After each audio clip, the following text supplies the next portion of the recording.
MU malah sedekah poin ke Wolves. Ayah Diaz dilarikan ke rumah sakit.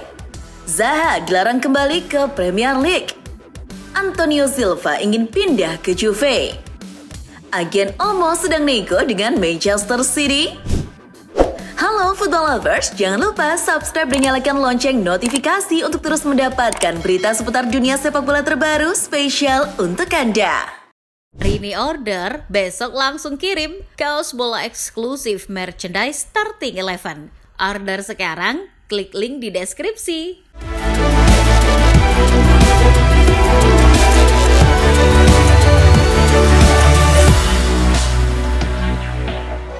Dalam pertandingan lanjutan Liga Inggris, Manchester City lagi-lagi gagal meraih kemenangan usai ditahan imbang 1-1 oleh Everton. Gol City dicetak oleh Bernardo Silva, sedangkan Everton menyamakan kedudukan melalui aksi Iliman Ndiaye. Hasil ini bikin City turun ke peringkat 7 klasmen sementara dengan hanya meraih 1 kemenangan dari 5 pertandingan terakhir.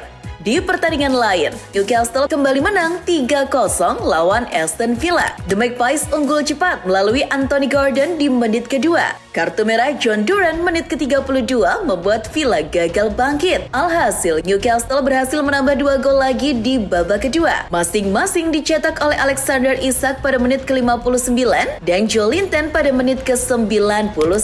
Kemenangan ini bikin pasukan Eddie Howe naik ke urutan 5 klasmen sementara. Liverpool juga kembali meraih kemenangan usai menundukkan Leicester City dengan skor 3-1. Sebetulnya, The Foxes unggul lebih dulu melalui gol Jordan Ayew pada menit ke-6. Namun mental juara The Reds membuktikan kalau mereka yang terbaik melalui Cody Gakpo, Mo Salah, dan Curtis Jones. Liverpool pun membalikan keadaan. Dengan tambahan 3 poin, mereka kian kokoh di puncak klasmen dengan perolehan 42 poin. Jika Liverpool berhasil comeback, maka Chelsea justru di comeback sama Fulham. Sempat unggul lebih dulu melalui gol Cole Palmer, laga justru berakhir dengan kemenangan Fulham setelah Harry Wilson dan Rodrigo Muniz pencetak gol di babak kedua. Laga pun berakhir dengan skor 2-1. Kekalahan juga dialami oleh klub London lainnya, yakni Spurs. Bertandang ke markas Nottingham Forest, Son Heung-min CS kalah 1-0. Anthony Elanga jadi pencetak satu-satunya gol di laga ini. Kemenangan ini bikin Forest melesat ke urutan ketiga klasmen sementara Liga Inggris, sedangkan Spurs terperosok ke urutan ke-11. Masih dari Liga Inggris, kompak dengan Chelsea dan Spurs, Manchester United juga kalah 2-0 dari klub papan bawah Wolves. Dilansir CNN, berkat poin yang diperoleh dari MU, Wolves kini keluar dari zona degradasi. Mereka berada di urutan ke-17 dengan 15 poin, selisih 1 poin dengan Leicester City yang berada di urutan ke-18. Ini jadi kemenangan kedua secara beruntun bagi Wolves. Sementara itu, ini jadi kekalahan keempat dalam 5 pertandingan terakhir United di Liga Inggris. Setan Merah kini terjerembab di urutan 14 klasmen sementara.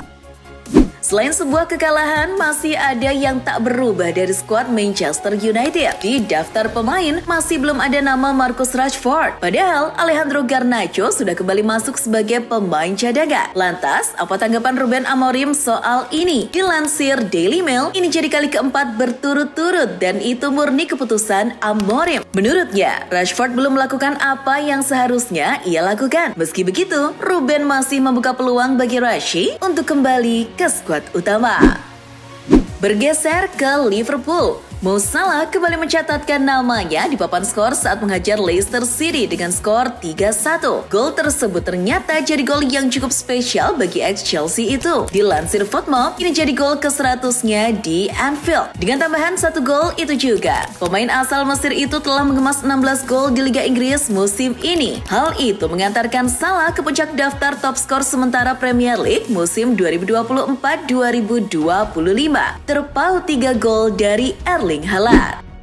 Masih seputar pemain Liverpool, kini ada kabar kurang mengenakan dari pemain sayap yang lain, Luis Diaz. Dilansir AS, ayah Diaz, yakni Mane Diaz, kabarnya telah dilarikan ke rumah sakit San Rafael yang terletak di kota Madya, San Juan del Cesar de la Guaira. Dirinya mengalami dekompensasi dan darah tinggi yang mempengaruhi kestabilan jantungnya. Namun, ini bukan sebuah kondisi yang parah. Saudara Luis Diaz sudah mengkonfirmasi kalau ini bukan serangan jantung. Luis Diaz pun masih terdaftar dalam skuad Liverpool saat menghadapi Leicester City.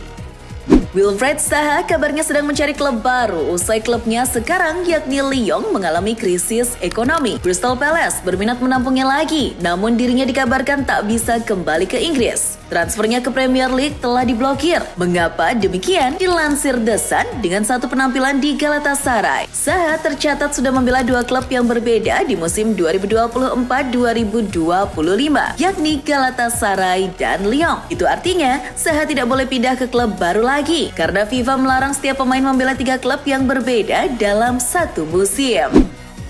Masih dari Inggris, Tottenham yang menelan kekalahan dari Nottingham Forest mendapatkan respon yang kurang baik dari para fans. Dilansir The Sun, para fans membentangkan spanduk dan menyiapkan balon yang mengejek bos Spurs, Daniel Levy. Dalam balon tersebut ada tulisan yang berbunyi Levy out. Namun huruf A diganti dengan mata uang pound sterling. Hal itu untuk mengisyaratkan bahwa Levy hanya mengambil keuntungan pribadi tanpa memperhatikan perkembangan tim. Bergeser ke sepak bola Spanyol, di mana agen pemain Barcelona Dani Olmo dikabarkan sudah berada di Manchester pekan ini. Dilansir Daily Mail, Andi Bara, agen Olmo telah berada di kota Manchester untuk menonton beberapa pertandingan Boxing Day. Namun menurut laporan, keberadaannya di Inggris terindikasi bukan untuk nonton bola saja, tapi sekalian bernegosiasi dengan Manchester City. Mengingat City sangat berminat pada Olmo sejak tahun 2023. Bara sendiri punya hubungan baik dengan City. Ia adalah orang yang membawa Josko Gvardiol ke Manchester City. Dari Barcelona, kita akan bergeser ke ibu kota Spanyol, Madrid. AS melaporkan kalau Real Madrid akan menemui banyak masalah di tahun 2025. Itu membuat Florentino Perez sedikit stres. Menurut laporan, beberapa masalah yang akan dihadapi antara lain soal Super League, ketegangan dengan pihak UEFA soal Ballon d'Or, masalah dengan Federasi Sepak Bola Spanyol, dan masalah skandal perwasitan.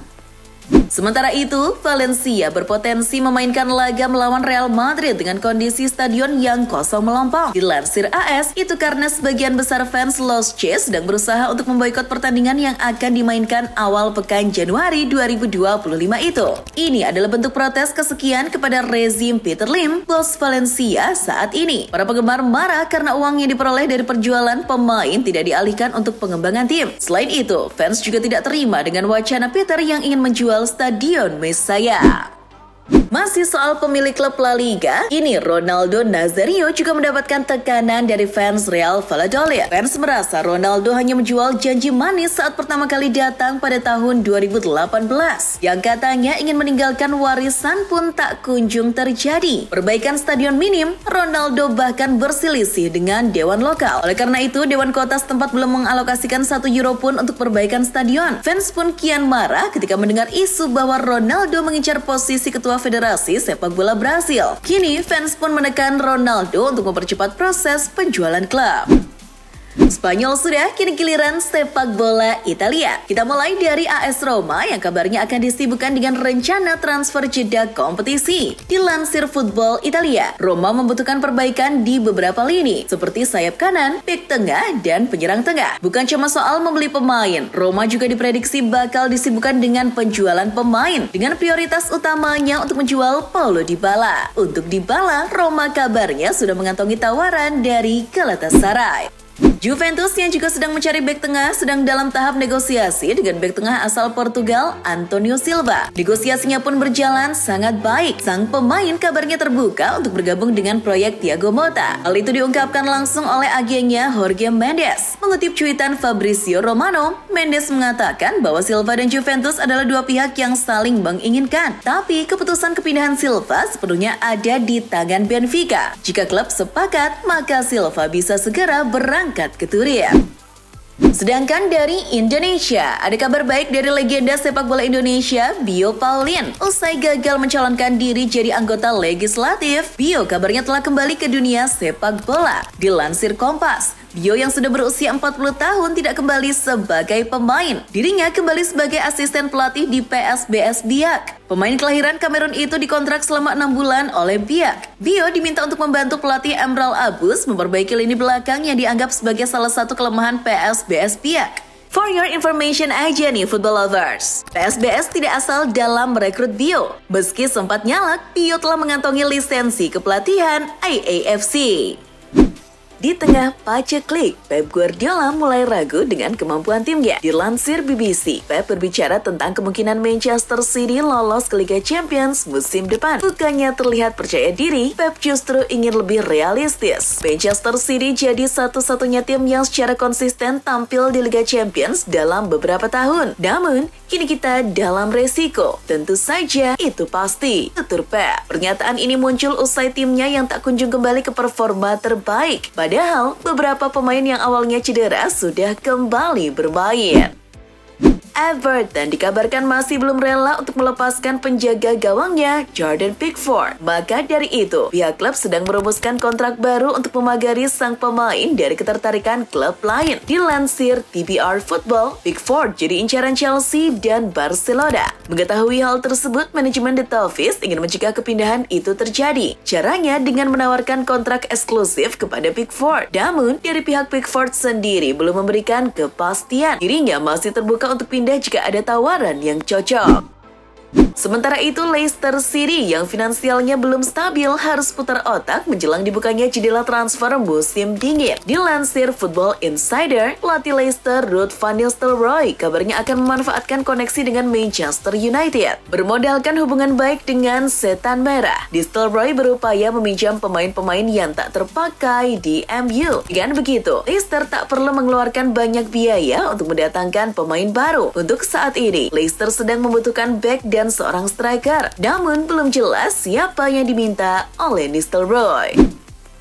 Salah satu bintang Newcastle United, Miguel Almiron, kabarnya akan segera meninggalkan klub. Almiron sendiri sekarang bukan lagi pilihan utama di skuad asuhan Eddie Howe. Pemain yang sudah berusia 30 tahun itu kabarnya ingin kembali ke Amerika Selatan. Dilansir Transfer News Live, ada klub Brazil yang berminat untuk menampung Almiron. Mereka adalah Botafogo. Mereka adalah tim yang sedang naik daun saat ini. Baru menjuarai Liga Brazil dan Copa Libertadores di tahun yang sama. Mampir sebentar ke La Liga. Ada legenda sepak bola Spanyol, Iago Aspas, yang baru saja memperpanjang masa baktinya kepada Celta Vigo. Melansir dari cuitan Fabrizio Romano, Aspas telah menaikkan kontrak baru yang berdurasi 1 tahun hingga 2026. Dengan begitu, Aspas akan membela Celta Vigo hingga usianya 39 tahun. Kontrak ini jadi sebuah penghormatan yang dilakukan klub kepada Aspas yang sudah mau setia membela Celta. Sempat berkelana ke Liverpool dan Sevilla, musim depan akan jadi musim ke-11 secara beruntun bagi Aspas. Sementara dari Italia, Inter Milan kabarnya mulai merancang strategi untuk mendatangkan pemain baru di bursa transfer Januari nanti. Dilansir Football Italia, terjadi salah satu klub dengan kedalaman skuad sangat baik di Serie A. Namun, demi mempertahankan asa untuk merebut gelar Serie A musim ini, mereka butuh sedikit tambahan amunisi. Menurut laporan, striker dan back jadi prioritas tim. Menurut Simone Inzaghi, tim terlalu bergantung pada Marcus Thuram dan Lautaro Martinez. Jika keduanya absen, maka Inter akan kesulitan mencetak gol. Masih dari Serie A, Fiorentina kabarnya ingin segera mencari pengganti Eduardo Bove yang bermasalah dengan jantungnya. Maka dari itu, seorang gelandang akan jadi prioritas La Viola di jendela bursa transfer Januari nanti. Dilansir Foot Italia, beberapa nama sudah dikaitkan dengan Fiorentina. Morten Friendrup misalnya. Namun harganya yang mencapai 20 juta euro dinilai terlalu mahal. Kini, Fiorentina mengidamkan sosok berpengalaman seperti Lorenzo Pellegrini. Soal bandrol, La Viola tidak bermasalah, tapi mereka belum bisa mencari solusi dari gaji Pellegrini yang kelewat tinggi, yakni mencapai 6 juta euro per musimnya. Nasib kurang mujur dialami oleh bintang timnas Georgia di Euro 2024 kemarin, Georgios Mikautadze. Baru saja tekan kontrak dengan Lyon. Mikautadze kabarnya akan segera dijual ke klub lain. Dilansir Transfer Market, Lyon terbuka menjual beberapa pemain karena masalah finansial. Mikautadze yang baru bergabung pun tak lepas dari daftar pemain yang dijual. Kabarnya, Lyon sudah menerima tawaran dari Galatasaray. Proposal itu bernilai 17 juta euro. Itu artinya Lyon akan merugi 1 juta euro dari harga yang dibayarkan kepada FC Metz akhir musim lalu. Sementara dari sepak bola Asia Tenggara, Federasi Sepak Bola Malaysia dikabarkan mendapat desakan untuk berguru ke Indonesia soal sepak bola, terutama soal proses dan perekrutan pemain keturunan. Dilansir CNN Indonesia, hal itu dikemukakan oleh mantan manajer timnas Malaysia, Datuk Kamarul Arifin. Dirinya menilai PSSI di bawah kendali Erick Thohir dapat bekerja dengan baik dalam menarik pemain-pemain dari luar negeri. Menurutnya, kinerja tersebut bisa jadi acuan FAM untuk menggait pemain yang memiliki darah Malaysia di negara lain, khususnya Eropa. Terlepas dari daftar pemain yang dimiliki, Arifin menekankan harus ada gerakan nyata yang taktis demi mengejar pemain-pemain tersebut. Dan untuk memaksimalkan gerakan itu, Malaysia harus belajar kepada PSSI, terutama Erick Thohir. Lama tak dipanggil ke timnas Indonesia, pemain Persik Kediri, Ezra Walian, kabarnya masih bermimpi untuk mengenakan jersey berlambang Garuda di dada lagi. Dirinya ingin membantu timnas Indonesia yang sedang berjuang di kualifikasi Piala Dunia 2026. Dilansir CNN Indonesia, Ezra yang sudah absen membela skuad Garuda selama 3 tahun ingin membantu tim. Apalagi dirinya tahu bahwa Indonesia masih kesulitan mencari striker bagus. Saya harus menunjukkannya dengan kaki saya, bukan dengan kata-kata atau lainnya. Saya hanya perlu menunjukkan dengan kaki saya. Jika saya melakukannya, pada akhirnya kemungkinan saya bisa dipanggil timnas Indonesia lagi, ujar Ezra.